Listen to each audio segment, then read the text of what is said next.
I'm Jenna-Louise Coleman and this is Max.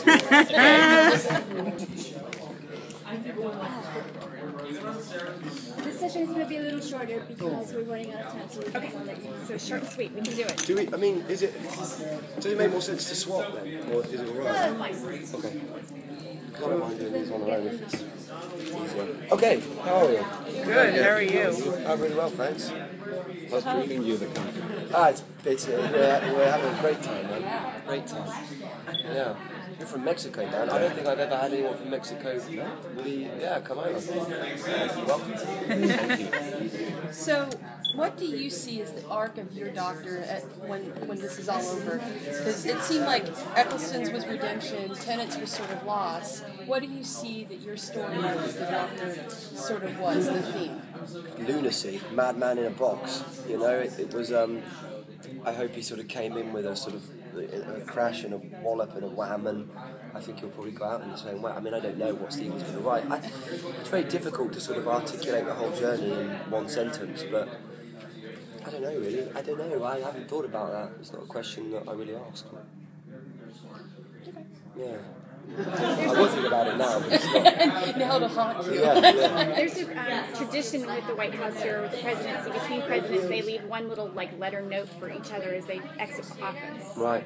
Are you going to perhaps do something similar for the next doctor? Yeah, I mean, I will absolutely make contact with whoever plays the part and wish them well, because you know they've got a wonderful journey. It's a transformative journey. A wonderful companion. They have a wonderful head writer. You know, the show's going to go on from strength to strength to get bigger and better, and I will be a fan. Are there mixed feelings about saying goodbye, finishing? How do you feel about it? What's the... It's kind of bittersweet for me, really. Yeah,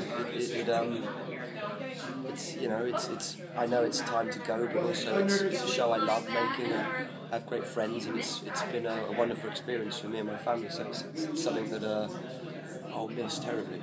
What about you, Jenna? Since she's your first doctor. I know. It's like, And for favourite. me, I think, I don't know, until we see the script, and it just doesn't, we're not there yet. We haven't said goodbye. I'm just going to keep saying it until the very last moment. It's not over yet. But, I mean, I was aware as soon as I started, I knew there was, we've been having kind of discussions, and it's exciting. It's a great, I think it's exciting to see a new doctor come in and take on that challenge, but it's just You knew even when you started, didn't you? Yeah. So you haven't shot Christmas yet, that's what you're saying? No, yeah. So, wig perhaps then? Are you going to have to do that? With my hair? Yeah. I don't know, we'll have to see what happens. I'm sure the quiff will be making an appearance. I'm just putting fertiliser on it every night. Miracle Grow. So what can you tell us about the 50th at all? It's in 3D. Absolutely diddly squat, I'm afraid. David Tennant, John Hurt, Billy Piper. You know, it's an exploration and it's a celebration at the same time, and I think Stephen has done something ingenious with the story, and he's exploring and revealing new things about the character, but hopefully it's the extravaganza that we all want. So Jenna, one question for you I had was, she was such a mystery for so long. How is it to go into a character that you don't really know that much about, or did Stephen tell you about her ahead of time? Because we were all like, who is she? For so long. We were. I never knew. It was interesting for us to play it like that, actually, because I never knew. I knew I was these different people, but I never knew why. So for me, it was a case of just playing these different characters kind of separately from each other, and I didn't need to know anything about it. And so it was a nice way to play it, because I kind of wasn't overloaded with information. And then it was a nice reveal for us both to pick up the scripts and figure it all out at the end. And I think it was a really good payoff. But what is lovely now is that this mystery is kind of lifted, and it's taken Car and the Doctor to a new place and a new closeness. So it's nice to be on set without us both like, what's your deal? What's going on? Yeah. So, gone off in a different direction now, which is good. What surprised you the most as you started to inhabit your character? What just kind of took you by surprise, I don't know, maybe an emotion or something that just happened with the character? What surprised us about the character's emotions?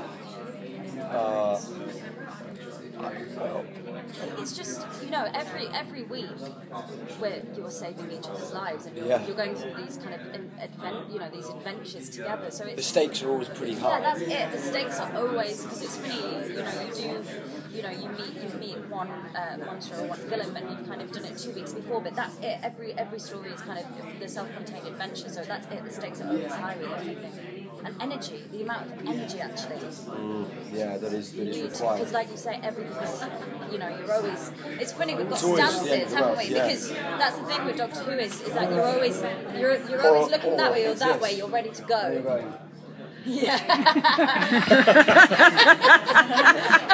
or it's the slow one. You know what I mean? It's the slow, it's the slow head turn. The end of the world is always just there. I really like, Matt described it as a dance once, and that's a nice way, I think, to look at it. It's more of it. It's very, and especially as he's writing, it's a rhythm. It's a very rhythmic. Yeah. And it's such, his writing it's such teamwork. Yeah. Isn't it? Yeah. Like he writes for two people. You know, he writes for you both to be in exactly the same scene. He's writing a brilliant writer. And I mean, there's wonderful rhythm to Stephen's writing. It's clever. Have you discovered anything about your personality and character of you as an actor dealing with Dean's identity? Because the series Doctor Who deals with that identity, not just only the Doctor, but your character as well. Yeah, I mean, it's very interesting. I suppose I'm quite clumsy, and I think therefore sometimes my Doctor can be quite sort of flummoxy and clumsy, and little bits of you know, kind of Jenna's pretty tough and fierce, and you know she doesn't take any messing, and Clara's kind of similar. Do you know what I mean? Like Clara came in and the Doctor's just like, whoa. She like tells me off and stuff. What's quite funny as well is that obviously we spend a lot of like Stephen is a friend as well, so that must be interesting because you know he's spending time with us and he's always writing as well. So I think it has to. It does. Go, you know. He like I had some grey hairs, and I was like, I've got 7 grey hairs, and it made it into the script. It was in the Christmas episode, wasn't it? I was like, Stephen. To stop telling him anything. Yeah, well, literally. Are you going to steal anything from set as sort of a memento? Sonic and maybe a couple of my jackets, yeah, which I can't wear, but it'd be nice to have them because, I don't know, I'm going to steal as much as I can. You should steal like a Cyberman. You have to get a box. Yeah, I've got a Cyberman head. Oh, she's like, oh. Danny Harvey's got one. Why? Yeah. Can either you share anything about working with John Hurt? Yeah, he's cool. He's amazing. He's just fun and cool, and he's and the most incredible actor. Yeah, Is he kind of creepy? No. He seems creepy. I mean, obviously it's the role, obviously, but No, he's cool, man, and cool. he's going to be a fantastic Doctor, and just what an actor! It was a privilege just to watch, you know, the John Hurt masterclass every day. Any advice for the next Doctor? Good luck. Sorry, we got to You'll have a great run. time. Sorry. That's what I'll say. Thanks.